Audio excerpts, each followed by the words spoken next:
क्या हाल चाल है यार। Welcome back.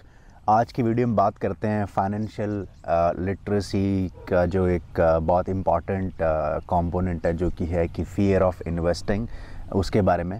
तो जब मैंने चैनल स्टार्ट किया था तो I was not sure what videos would I be putting. I just thought I'll share my journey and I didn't have any objective behind it. But मैंने कुछ वीडियोस डाले जिसमें काफ़ी तरह के वीडियोस थे, लेकिन जो सबसे ज़्यादा आई थिंक आप लोगों को पसंद आए वीडियोस वो एक तो माइंडसेट वाले वीडियोस थे कि कैसे मैंने H1B की लिमिटेशंस को इग्नोर करते हुए जिसका मैं जितना ज़्यादा उसको लेवरेज कर सकता हूँ मैंने वो लेवरेज किया, कैसे मैं मिलेनियर बना यहाँ पे और कैसे मैंने अपनी इनकम को ट्रिपल किया।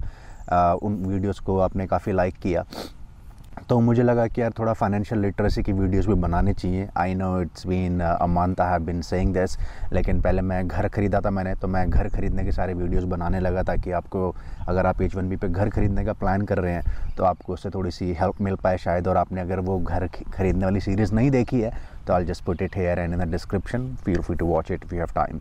आज की वीडियो में फाइनेंशियल लिटरेसी की एक बहुत ही इंपॉर्टेंट चीज़ की बात करते हैं, जो कि है कि फ़ियर ऑफ इन्वेस्टिंग, जिससे मैं पर्सनली बहुत रिलेट करता हूं, क्योंकि मैं 41 का हो जाऊंगा अभी 2-3 महीने में, और मैंने इनिशियली 38 ईयर्स में, यू वोंट बिलीव, मैंने एक पैसा भी इन्वेस्ट नहीं किया हुआ था अदर देन जो मेरा थोड़ा बैंक बैलेंस था, जो चेक इन या सेविंग्स अकाउंट में थोड़ा बहुत था। उसके अलावा मैंने कहीं भी कोई इन्वेस्टमेंट नहीं किया हुआ था। ना ही मेरा 401k में कुछ था, एब्सोल्युटली ज़ीरो। ना ही मेरा HSA में कुछ था, ना ही मेरा स्टॉक्स में, बॉन्ड्स में, कहीं भी मेरा कोई इन्वेस्टमेंट नहीं था। क्योंकि मैं आपसे रिलेट करता हूँ। एक्चुअली हुआ क्या कि मैंने अपने एक यूट्यूब शॉर्ट्स आता है 15 सेकंड्स का, मैंने एक बना के अपने यूट्यूब पर डाला था, और मैंने उसमें सिंपल एक सवाल पूछा था कि ट्रांसपेरेंटली आप कमेंट्स में बताओ कि अगर आपने अब तक इन्वेस्टमेंट नहीं किया है तो उसके पीछे रीज़न क्या है, और ख़ासकर स्टॉक्स वगैरह मैंने इन्वेस्ट नहीं किया। तो आपने बहुत उस पर कमेंट किए और ट्रांसपेरेंटली बताया उसके बारे में, तो thank you so much for that. और कुछ कॉमन थ्रेड थे उसके अंदर, जैसे कुछ लोगों ने बोला कि हमें नहीं पता कि टैक्स की क्या कॉम्प्लिकेशंस है उसमें। कुछ लोगों ने बोला कि हमें ये नहीं पता कि कौन से स्टॉक्स पिक करने हैं, because there is too much information out there, और मीडिया में हर कुछ ना कुछ रोज़ आता रहता है, so it becomes very hard to pick individual stocks. और जो सबसे ज़्यादा लोगों ने बोला, which was a common thread, that was कि हमें हमेशा डर लगता रहा कि यार स्टॉक मार्केट में इन्वेस्ट करेंगे तो हमारा कहीं जो हार्ड एंड मनी है वो डूब ना जाए, वो उसमें हमें नुकसान ना हो जाए। And I can absolutely relate to that, and that was one of the main reasons I also did not invest till 38 years. क्योंकि मेरे भी पेरेंट्स को ऐसा लगता था कि भाई स्टॉक मार्केट में तो जुआ खेलने जा रहे हो आप, क्योंकि हमारे एक रिलेटिव के साथ ऐसा हुआ था कि उनको काफ़ी पैसा नुकसान हो गया था, दुकान वुकान बिक गई थी, वो सड़क पे आ गई थी इस चक्कर में। तो मेरे पेरेंट्स को भी ऐसा लगता था कि स्टॉक मार्केट मतलब जुआ खेलना, इसलिए अच्छा तो आप बैंक में फ़िक्स डिपॉजिट कराओ, that is the best way possible. But तो यहाँ पे मैं आया तो वो ऑब्वियसली मेरा माइंडसेट वही था। तो मेरे को एक कंपनी से एक स्टॉक मिला, उसके बाद मेरे को थोड़ा पता चला कि स्टॉक कैसे काम करता है। जब मैंने उसको बढ़ते हुए देखा तो मेरे को बहुत इंटरेस्ट आया, मैंने थोड़ा पढ़ना लिखना उस बारे में शुरू किया, और पिछले 2.5 से 3 सालों के अंदर मैंने लगभग $200,000 का मेरे को गेन हुआ है। आई नो इट्स किसी स्मार्ट भाई ने मेरे वीडियो पे लिखा हुआ था कि the money that you have made is not profit, this is called unrealised gain. तो भाई मेरे बिजनेस एनालिस्ट, कुछ भी हो, पैसा तो पैसा है ना, आज मैं निकालना चाहूँ तो निकाल सकता हूँ ना, अनरियलाइज किया है, I am not realising it. वाह भाई वाह, बेटी हो तो ऐसी देखो क्या लेके आई है। इधर आ जाओ जरा अभी, say hi to uncle and aunties. Hi, Uncle Auntie. Tell your name at least. My name is Sarah. Which grade are you in? I'm in 5th grade. Okay, thank you so much. I'll see you later then. Bye bye. ये वो लेके के आई है भाई चाय। और एक चीज़ आप नोटिस कर रहे हो यार, मतलब चाय के बारे में मेरा कहना है कि खुदा की खुदाई एक तरफ और टपरी की चाय एक तरफ। इंडिया मेरे को याद है हमारा ऑफिस हुआ करता था, ऑफिस के बाहर वो टी स्टॉल वाला बैठता था, राम विलास नाम था उसका। भाई उधार चलती थी, महीने में सैलरी आती थी, पैसे देते थे उसको। तो मैं और मेरी वाइफ कुछ टाइम पहले आइकिया गए हुए थे, तो आइकिया में ये देख रहे हो आप, इस तरह के ये ग्लास मिल रहे थे बिल्कुल ऐसे वो टपरी स्टाइल वाले। तब मैंने कहा भाई ये तो छोड़ने नहीं है, तो ले चलते हैं, इसमें तो पीने का चाय, और ख़ासकर तो भाई बैकयार्ड हो गया बड़ा, तो मज़ा ही कुछ और है। ओके, तो बैक टू द टॉपिक। वो ये कि भाई मेरा आज की डेट में जो पोर्टफोलियो है टोटल जो स्टॉक मार्केट में, including my 401k, my HSA, my stocks, that is somewhere around $700,000। और ये मैंने सब मेहनत से पैसा कमाया है। कोई ऐसा नहीं कि मेरे को कहीं से जायदाद मिल गया, मैंने कोई प्रॉपर्टी बेच दी हो। It is also my hard earned money. I work so hard because I, as you know, I belong to a very humble financial background family. तो शुरू मुझे डर लगता था, लेकिन मेरा डर अभी बिल्कुल नहीं लगता। Now I feel that bank versus stock market, it's in terms of security of money, I feel that they are equal. मैं इतना ज़्यादा अभी सिक्योर फील करता हूँ। तो इस वीडियो में बताता हूँ आपको कि दो चीज़ें खासकर जिससे कि मेरा फियर गया। अब हर एक की पर्सनैलिटी अलग अलग होती है, तो आई एम नॉट श्योर कि would these two things work out for you और not, but that shouldn't restrict me to share these two tips with you. Maybe they might help you. ठीक है, तो सबसे पहला तो यार जो मेरा फियर सबसे पहला तो यार जो फियर मेरा जिस चीज़ से गया तो वो था कि मैंने बिज़नेस का जो कैरेक्टरिस्टिक है उसको ऑब्ज़र्व किया। तो मैं बिज़नेस क्लास फैमिली से बिलोंग करता हूँ यार। मेरे डैडी के पुणे में, मुंबई में, दिल्ली में, आगरा में, हर जगह बहुत बड़े बड़े हमारे शोरूम्स हैं। मजाक कर रहा हूँ यार। हमारी रेवाड़ी नाम के हरियाणा में शहर में एक छोटी सी दुकान है। और तो दुकान है हमारी साइकिलों की, ठीक है, साइकिलों की रिपेयरिंग की दुकान है हमारी। और हमने बचपन से ही मैंने और मेरी सिस्टर ने जो देखा है वो ये देखा कि होता है क्या कि सर्दियों में हमारा काम कम हो जाता था और गर्मियों में हमारा काम बढ़ जाता। तो हमने एक बार अपने पापा से पूछा ऐसे ही, जब हम छोटे थे, तो मेरे को अब तक याद है, मेरे पापा ने बताया कि गर्मियों में क्या होता है कि जो साइकिल अगर खड़ी भी होती है तो खड़े खड़े उसकी हवा निकल जाती है या पंचर हो जाता है गर्मियों के सीज़न में। तो आई थिंक उसके पीछे शायद कुछ रैशनल भी होगा। तो उस वजह से हमारा काम बढ़ जाता था गर्मियों में और सर्दियों में कम हो जाता था। तो ये कैरेक्टरिस्टिक था बिज़नेस का। Now this was very specific to season, right, but कई बार और भी कारणों से, जैसे धीरे धीरे क्या हुआ कि मार्केट थोड़ा बदलने लगा, उस वजह से थोड़ा काम कम हो गया। फिर हर लड़के को लगता था कि भाई पैसा तो है तो बाइक ही लेंगे, साइकिल तो गरीब लोग चलाते हैं। तो ऐसे धीरे धीरे ट्रेंड जाने लगा। फिर अभी क्या है कि दोबारा लोग आजकल अपने हेल्थ पे, अपनी फिटनेस पे ध्यान देने लगे, बाइकिंग करने लगे हैं। तो बाइकिंग इज़ कमिंग, बाइकिंग क्या, cycling is coming back to trend now in India too. तो उससे यार मेरे को एक चीज़ समझ में आई कि बिज़नेस कोई भी हो, है ना, सुड़ करके चाय पीने में मेरे को बड़ा मज़ा आता है। माई वाइफ समटाइम्स से इसकी भाई ये ऐसे मत करो, अच्छा नहीं लगता भाई। अच्छा जिसको नहीं लगता उसकी सरदर्दी है, हम तो सुड़ करके ही पियेंगे ऐसे। वाह जी वाह।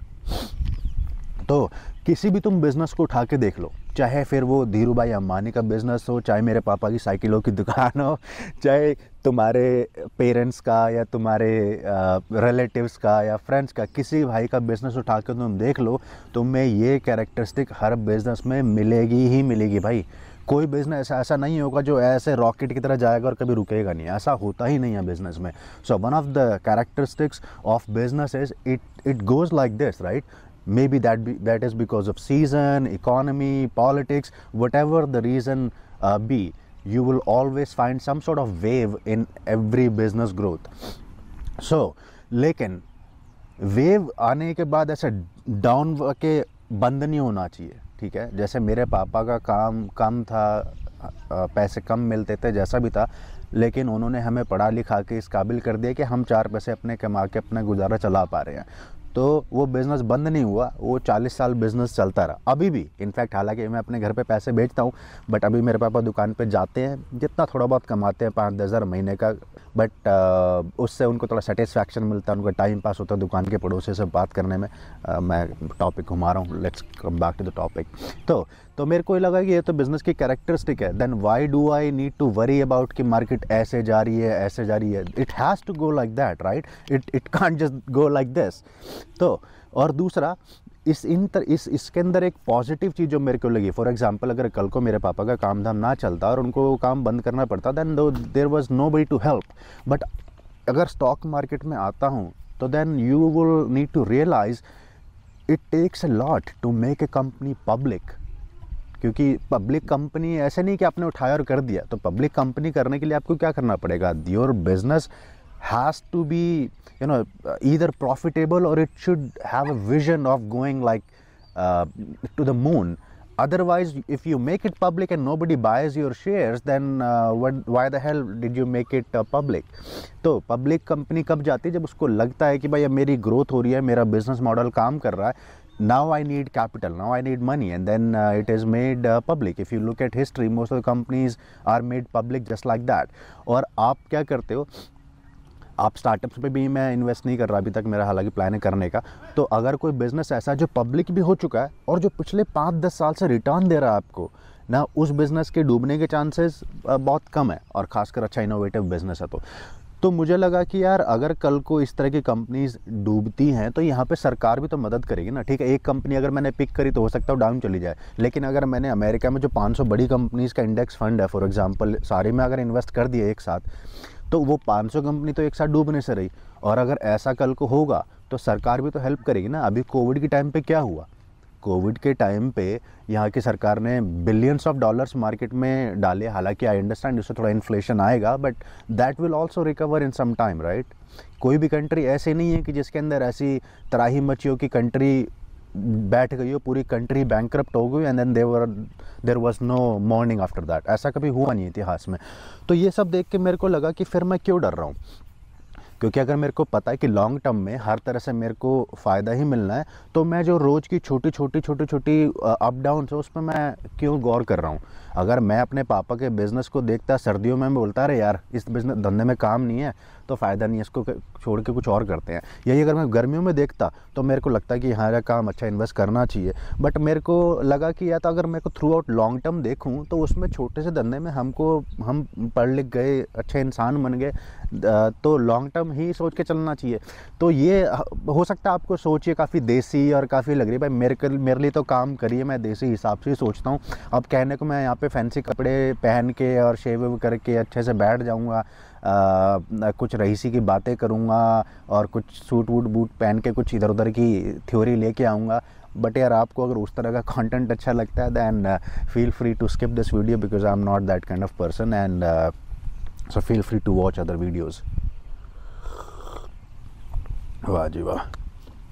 तो फिर मेरे को ये सोच के मुझे लगा कि मेरे को इसमें आंख बंद करके पैसा इन्वेस्ट करना चाहिए, सोच के कि लॉन्ग टर्म है और छोटा मेरे को देखना ही नहीं है। I won't even look every day कि क्या हो रहा है क्या नहीं हो रहा, क्योंकि मैंने किसी एक स्पेसिफिक कंपनी में इन्वेस्ट नहीं करना, मैंने पूरे इंडेक्स फंड्स में, जिसके बारे में हम आगे बात करेंगे आगे की वीडियोस में कि कैसे स्टॉक्स पिक करने हैं index funds, why I think it's better than individual stock picking.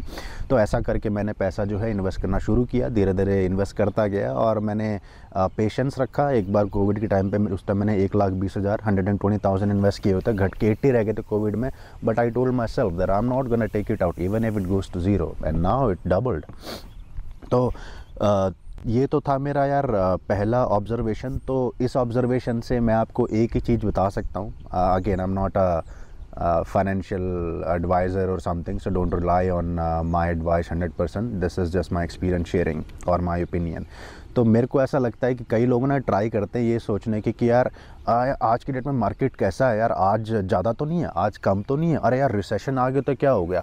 They are trying to be smart, they are trying to say कि भाई इस टाइम पे इन्वेस्ट करना चाहिए, इस टाइम पे नहीं करना चाहिए, ऐसे टाइम पे मत करो, अगर रिसेशन आ गया 6 महीने बाद तो क्या होगा।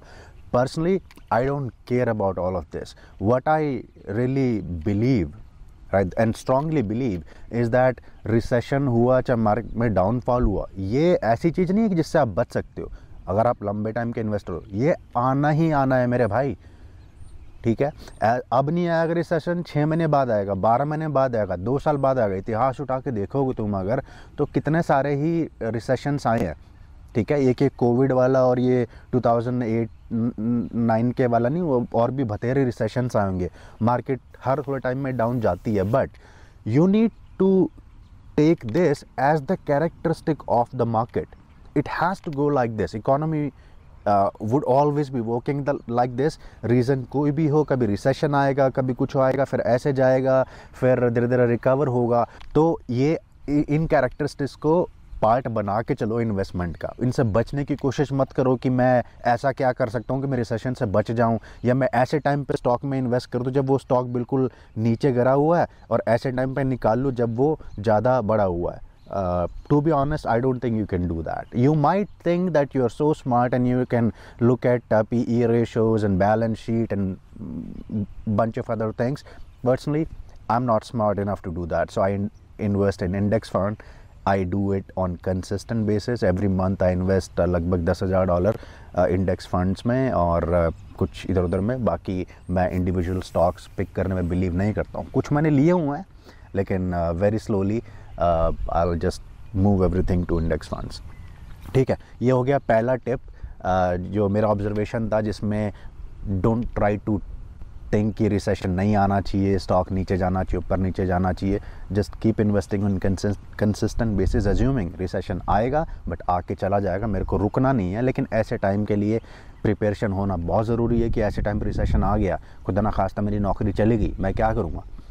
ऐसे टाइम पे मेरे को प्रिपेयर होना, जिसके बारे में हम बात करेंगे इमरजेंसी फ़ंड बनाने के बारे में अगले वीडियो में। अब बात करते हैं दूसरी टिप की, जो कि है understanding the rational behind it.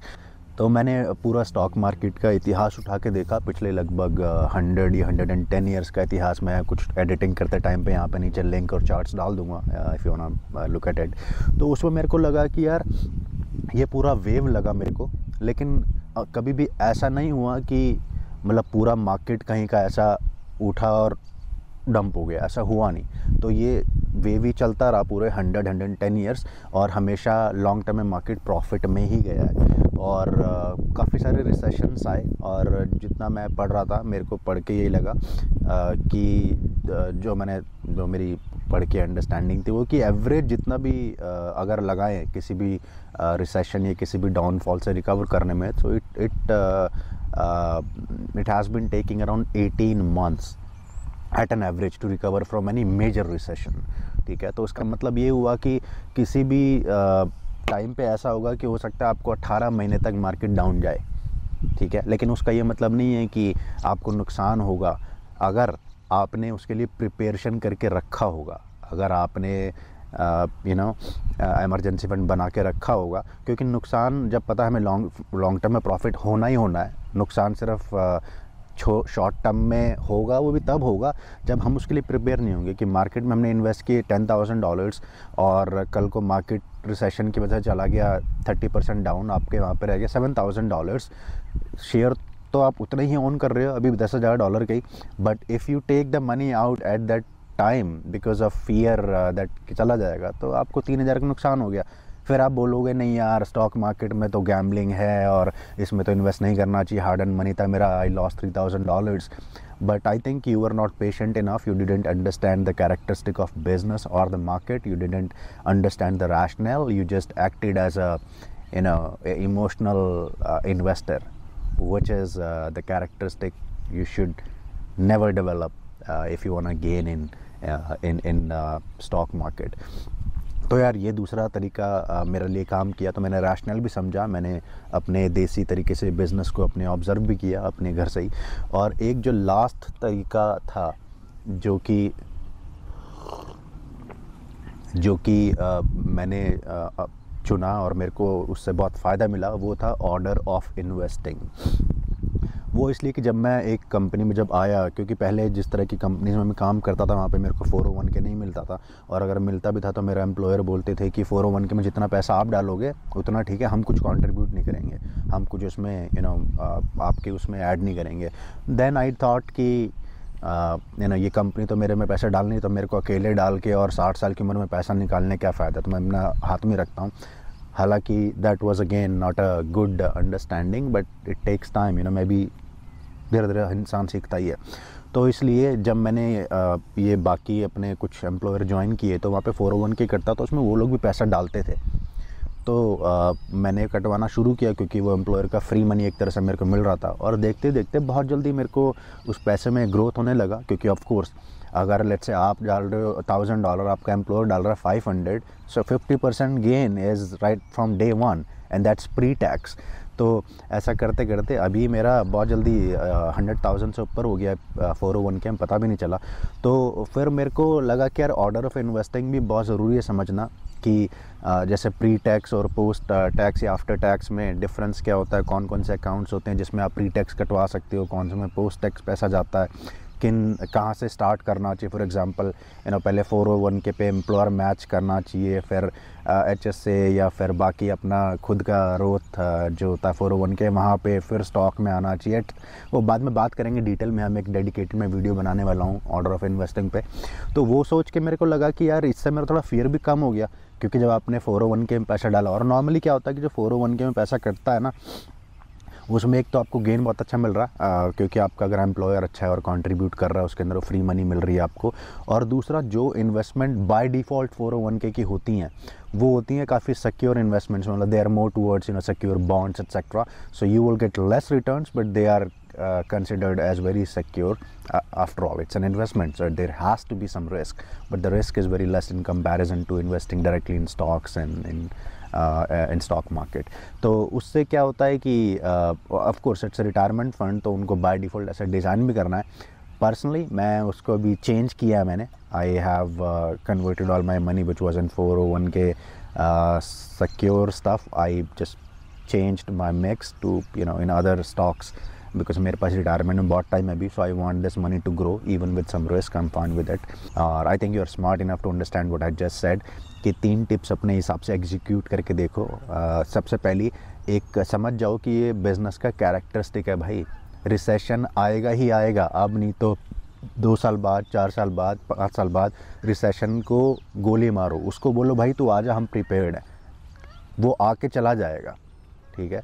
वो एयरबीएनबी के गेस्ट की तरह है, वो कुछ दिन रहेगा, मौज मस्ती करेगा, अपनी रिसेशन फिर चला जाएगा, फिर हम दोबारा एयरबीएनबी में अपने पैसे कमा सकते हैं।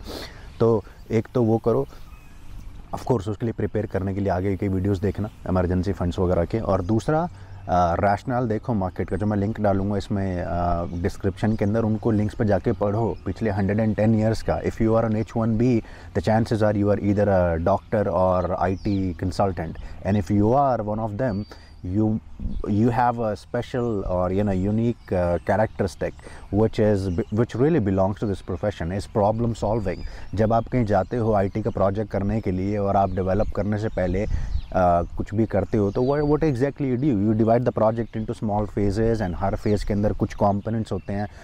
प्रॉब्लम को छोटा छोटा करके आप सॉल्व करते हो, चाहे आप कोड लिख रहे हो या आप कुछ ट्रबल शूटिंग कर रहे हो। तो सेम वही यहाँ पे यार, अगर आप मोर और less you are relying on data in some way, तो ऐसे ही डेटा पे रिलाई करो। स्टॉक मार्केट का डेटा तो 110 साल का यार, इसमें तो कोई भी मशीन ट्रेन हो जाएगा, ठीक है। तो 110 साल का डेटा उठा के देखो और उसको समझने का ट्राई करो, और ये सोचो कि जो 110 साल में नहीं हुआ मैं क्यों सोच रहा हूँ अगले मेरे 5-10 साल के इन्वेस्टिंग में हो जाएगा। हाँ, तुमसे भाई किसी को कुछ चिढ़ थोड़ी ना है, भगवान भी देख रहा, तुम इतनी मेहनत कर रहे हो यहाँ पे H1B पे, सुबह से शाम तक अच्छा कमा रहे हो, खा रहे हो, दुनिया की हेल्प कर रहे हो, गृहस्थी अपना ध्यान रख रहे हो, जो कि कहते हैं कि सबसे एक वो होता है बड़ा, तो फिर उसमें दिक्कत क्या है।